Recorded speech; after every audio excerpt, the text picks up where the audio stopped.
pôle d'attraction, le centre, c'était le réseau de distribution. Maintenant, c'est le marketing.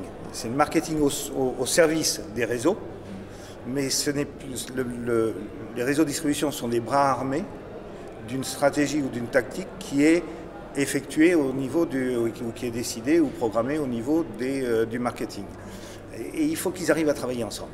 Le patron du marketing devient un expert de la donnée. C'est-à-dire, et c'est la même chose au niveau de la vente. Il va falloir en fait adapter les techniques du marketing à la vente et les techniques de la vente au marketing. Le phénomène générateur, ça a été Internet, c'est les réseaux sociaux qui bouleversent totalement la donne, qui créent des nouvelles relations entre les entreprises et leurs clientes. Et malheureusement, pour le moment, les entreprises ne se sont pas forcément toutes adaptées. Celles qui sont dépendantes de ça, c'est-à-dire toutes les entreprises Internet, clairement, ont fait le pas.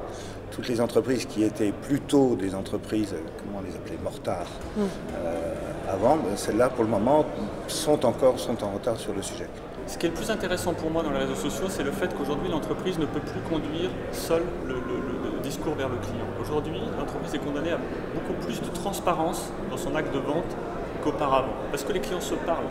Parce que les clients, quand on a un problème avec un produit, on attend presque plus de la communauté en réponse à ce produit que du service après-vente de l'entreprise.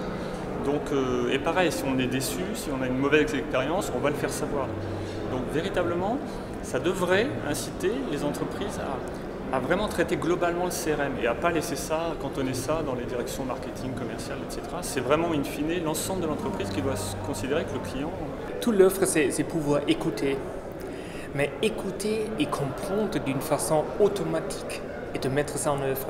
Donc aujourd'hui, on sait très bien parler, on sait très bien envoyer des courriels à tout le monde et tout ça, mais les clients, les utilisateurs finaux, ils veulent bien qu'on les écoute et qu'on prend en charge des informations qu'on a sur eux et donc d'être beaucoup plus efficace dans la communication. Pour pouvoir optimiser le cycle de vie de la valeur client, le Graal, c'est de pouvoir avoir une reconnaissance du client et un dialogue pertinent avec le client dans les deux sens, c'est de pouvoir rebondir d'un canal sur un autre, c'est de pouvoir avoir un dialogue personnalisé avec le client.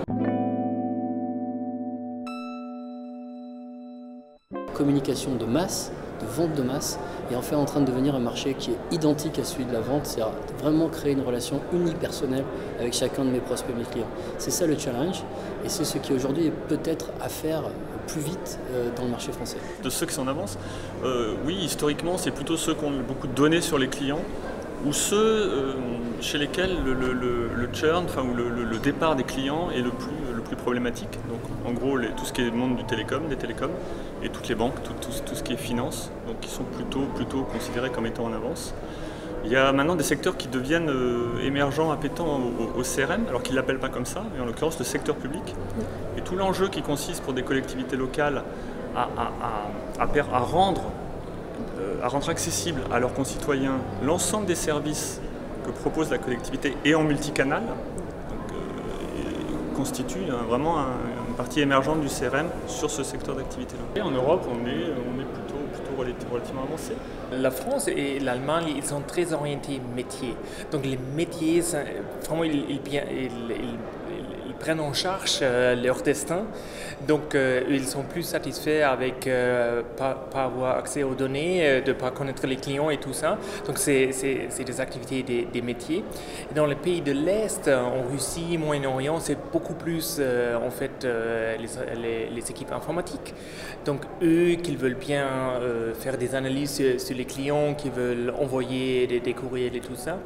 Et donc la France, l'Espagne, aussi l'Allemagne, l'Italie, c'est des marchés beaucoup plus sophistiqués où le métier a pris conscience des challenges qu'ils ont.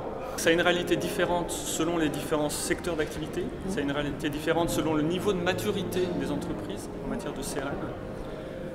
Et c'est avant tout vraiment une question d'état d'esprit, d'être orienté client. Pour autant, la difficulté dans le CRM, c'est de faire progresser l'ensemble de l'entreprise en cohérence. Il ne s'agit pas d'avoir le plus beau système d'information du monde, marketing ou autre, d'avoir la meilleure organisation, d'avoir les plus belles cibles, la DG la plus éclairée. Il faut que l'ensemble avance progressivement en cohérence. Et c'est vraiment ça qui est difficile.